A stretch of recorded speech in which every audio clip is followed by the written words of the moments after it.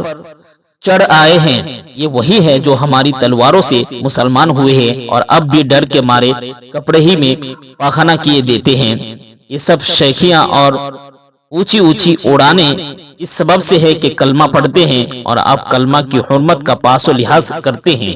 اگر آپ حکم دیں تو ہم ان کو ان کی حقیقت معلوم کرا دیں اور ان کی بھولی ہوئی بات پھر ان کو یاد دلا دیں۔ حضرت عثمان غنی رضی اللہ تعالیٰ عنہ نے فرمایا، خدا کی قسم ایسی بات نہ کہو، صرف میری جان کی خاطر اسلام میں ہرگز پھوٹ نہ پیدا کرو۔ پھر آپ کے سارے غلام جو ایک فوج کے برابر تھے اسباب و ہتھیار سے تیار ہو کر آپ کے سامنے آئے اور بڑی بے چینی و بیقراری کے ساتھ آپ سے کہنے لگے، ہم وہی تو ہیں جن کی تلواروں کی تاب خراسان سے افریقہ تک کوئی نہ لا سکا۔ اگر آپ اجازت فرمائیں تو ہم مغروروں کو ان کے کام کا تماشا دکھا دے۔ گفتگو اور بات چیت سے ان کی درستگی نہیں ہو سکتی۔ وہ لوگ جانتے ہیں کہ کلمہ کی حرمت کے سبب ہمیں کوئی نہیں چھیڑے گا، اس لیے وہ راہ راست پر نہیں آتے اور آپ کی نیز دیگر صحابہ اکرام کی باتوں کو ذرہ برابر اہمیت نہیں دیتے، لہٰذا آپ ہمیں ان سے لڑنے کی اجازت دیجیے۔ حضرت عثمان غنی رضی اللہ تعالیٰ عنہ نے غلاموں سے فرمایا، اگر تم لوگ میری رضا و خوشنودی چاہتے ہو اور میری نعمت کا حق ادا کرنا چاہتے ہو تو ہتھیار کھول دو اور اپنی اپنی جگہوں پر جا کر بیٹھو اور سن لو کہ تم لوگوں میں سے جو غلام بھی ہتھیار کھول دے اس کو میں نے آزاد کر دیا۔ اللہ تعالیٰ کی قسم، خوریزی سے پہلے میرا قتل ہو جانا مجھے زیادہ محبوب ہے اس سے کہ میں خوریزی کے بعد قتل کیا جاؤں۔ مطلب یہ ہے کہ میری شہادت لکھ دی گئی ہے اور اللہ کے رسول پیارے مصطفیٰ صلی اللہ تعالی علیہ وسلم نے اس کی بشارت مجھ کو دی ہے۔ اگر تم لوگوں نے بلوائیوں سے جنگ بھی کی تو بھی میں ضرور قتل کر دیا جاؤں گا، لہٰذا ان سے لڑنے میں کوئی فائدہ نہیں ہے۔ محمد بن ابی بکر نے جب دیکھا کہ دروازہ پر ایسا سخت پہرا ہے کہ اندر پہنچنا بہت مشکل ہے تو انہوں نے حضرت عثمان غنی رضی اللہ تعالیٰ عنہ پر تیر چلانا شروع کیا، جس میں سے ایک تیر حضرت امام حسن رضی اللہ تعالیٰ عنہ کو لگ گیا اور آپ زخمی ہو گئے۔ ایک تیر مروان کو بھی لگا، محمد بن طلحہ بھی زخمی ہو گئے اور ایک تیر حضرت علی رضی اللہ تعالیٰ عنہ کے غلام قنبر بھی زخمی ہو گئے۔ محمد بن ابی بکر نے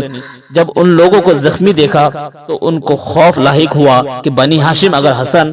اور دوسرے لوگوں کو زخمی دیکھ لیں گے تو وہ بگڑ جائیں گے، اس طرح ایک نئی مصیبت پیدا ہو جائے گی۔ لہٰذا انہوں نے دو آدمیوں کے ہاتھ پکڑ کر ان سے کہا، اگر بنی ہاشم اس وقت آ گئے اور انہوں نے حضرت حسن کو زخمی حالت میں دیکھ لیا تو ہم سے الجھ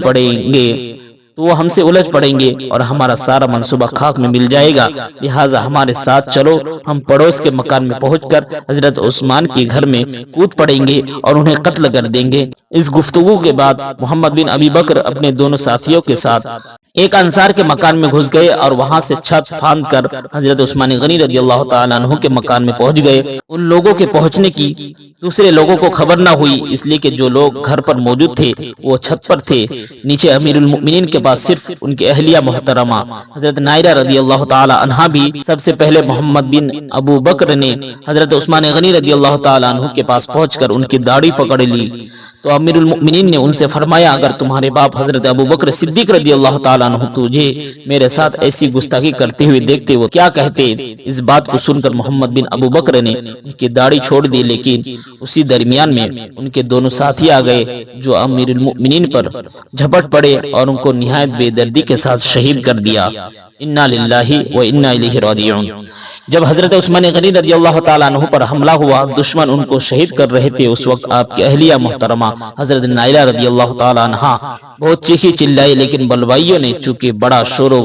گوگا کر رکھا تھا اس لیے آپ کی چیخ و پکار کو کسی نے نہیں سنا۔ آپ کی شہادت کے بعد وہ کوٹھے پر گئی اور لوگوں کو بتایا کہ امیر المؤمنین شہید کر دیے گئے، لوگوں نے نیچے اتر کر دیکھا تو حضرت عثمان غنی رضی اللہ تعالیٰ عنہ کا پورا جسم خون آلود تھا اور ان کی روح پرواز کر چکی تھی۔ بعض روایتوں میں ہے کہ شہادت کے وقت حضرت عثمان غنی رضی اللہ تعالیٰ عنہ قرآن مجید کی تلاوت فرما رہے تھے، جب تلوار لگی تو آیت کریمہ فَسَيَكْفِيكَهُمُ اللَّهُ پر خون کے چند قطرات پڑے اور آپ کی بیوی صاحبہ حضرت نائلہ رضی اللہ تعالیٰ عنہا نے تلوار کے وار کو جب اپنے ہاتھوں سے روکا تو ان کی انگلیاں کٹ گئی۔ جب حضرت علی، حضرت طلحہ، حضرت زبیر، حضرت سعد اور دیگر صحابہ و اہل مدینہ رضوان اللہ تعالی علیہم اجمعین کو آپ کے شہادت کی خبر ملی تو سب کے ہوش اڑ گئے، آپ کے مکان پر آئے، آپ کو شہید دیکھ کر سب نے انا للہ و انا الیہ راجعون پڑھا، اور حضرت علی رضی اللہ تعالی عنہ کو اس صورتحال سے اتنا غصہ پیدا ہوا کہ حضرت امام حسن کو ایک تماچا اور حضرت امام حسین کے سینے پر ایک گھوسا مارا اور فرمایا کیف قتل امیر المؤمنین وانتما علی الباب، یعنی جب کہ تم دونوں دروازہ پر موجود تھے تو امیر المؤمنین کیسے شہید کر دیے گئے۔ پھر آپ نے حضرت طلحہ کے صاحبزادے محمد اور حضرت زبیر کے صاحبزادے عبداللہ کو بھی سخت سست اور برا بھلا کہا۔ جب حضرت علی رضی اللہ تعالیٰ عنہ کو معلوم ہوا کہ قاتل دروازہ سے نہیں داخل ہوئے تھے بلکہ پڑوس کے مکان سے کود کر آئے تھے تو آپ نے حضرت عثمان غنی رضی اللہ تعالیٰ عنہ کی اہلیہ محترمہ سے دریافت فرمایا